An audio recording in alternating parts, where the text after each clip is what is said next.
The all-new Revolution Max engine from Harley Davidson is a game changer for them. It brings them right up to date and right into a competitive position with all their rivals and potential rivals. So stick around for more details of how they've achieved this. You are by now no doubt aware of the two new bikes launched by Harley this year. The first one being the all-new 1250 Pan America adventure bike, and the second, the 1250 Sportster S Roadster Cruiser. See my video above for more details of the Sportster S.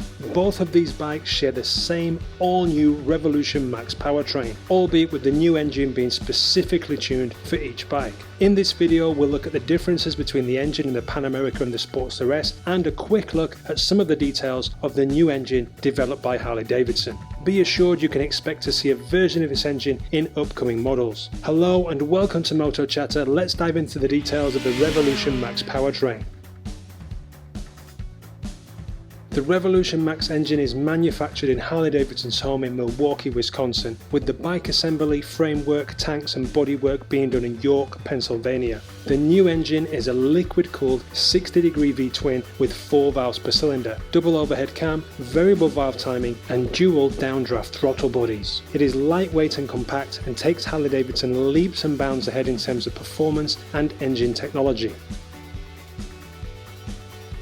As mentioned, we first saw the new engine in the Pan America launched earlier this year, Harley Davidson's first foray into the popular adventure bike segment. In the Pan America, the 1250 Revolution Max engine has a very high output, putting out a BMW R1250 GS beating 150 horsepower at 9,000 RPM, with 94 pound-foot of torque at 6,750 RPM. In the Harley Davidson Sportster S, the Revolution Max engine is denoted as the Revolution Max T engine, putting out 121 horsepower at 7,500 RPM, so less power overall, but peak power being reached lower down the rev range in the Sportster S, which is also the case again with the torque, the Sportster S having the same torque output at 94 pound-foot of torque, but reaching this torque lower down the rev range at 6,000 RPM. The Pan America has a compression ratio of 13.0 to 1 and the Sportster S is 12.0 to 1. The Sportster S also has an ever so slightly longer stroke at 72.3mm to the Pan America's 72mm, both having the same wide bore of 105mm. This gives the Sportster S a very small increase in overall capacity, but both guises of the Revolution Max engine are quoted as 1252cc. So the performance figures are fantastic,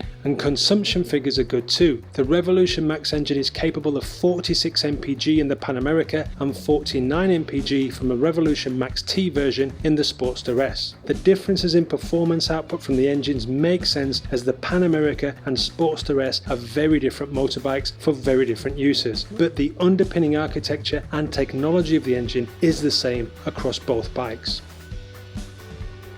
There are various ways Harley Davidson have employed to reduce the weight of the engine. The rocker, camshaft and primary covers are all made from lightweight magnesium. The engines have single-piece aluminium cylinders with nickel silicon carbide coatings, and every part of the engine was analysed throughout the design process to optimise the weight of each component. Even the camshaft drive gears were reworked to make them as light as possible.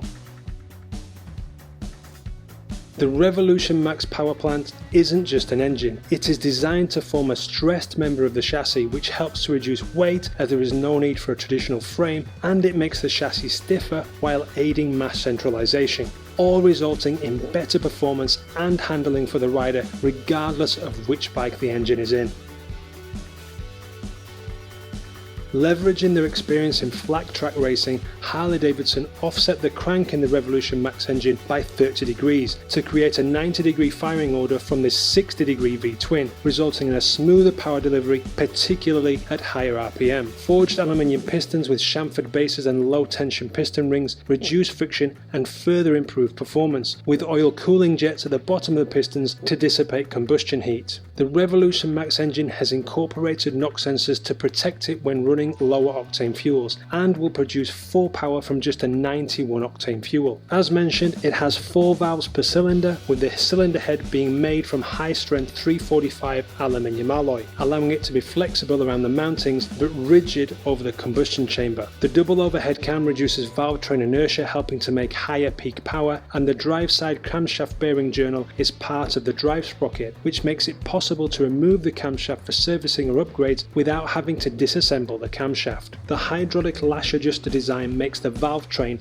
maintenance free. There is no manual adjuster, and it maintains consistent pressure on the valve stem, allowing for more aggressive cam profiles and further boosting performance. The Revolution Max engine has computer controlled variable valve timing, which broadens the power band and improves torque control, so the Revolution Max can have both low down grunt for getting off the line as well as top end horsepower. The variable valve timing can also improve the efficiency and range of the engine. The Revolution Max has 2 spark plugs per cylinder in order to improve fuel ignition across that wide bore, and as mentioned has dual downdraft throttle bodies. As you can see, these are positioned between the cylinders, which allows for a high velocity airflow. Fuel delivery can be optimized for each cylinder, and the positioning of the throttle bodies allows for optimization of the size and shape of the 11-litre airbox, which means tuned velocity stats can be used over each throttle body, packing more air mass into the combustion chamber. All this helps to improve both performance and economy of the Revolution Max engine, as does the fully balanced powertrain. The new engine has a primary balancer in the crankcase and a secondary balancer on the front cylinder head. These cancel out the majority of the vibration, which in turn allows for the use of lighter components as they don't have to withstand harsher vibrations, further improving performance and the weight reduction of the Revolution Max engine. Harley do say that the balancers are tuned to keep just enough vibration to make the engine feel alive though.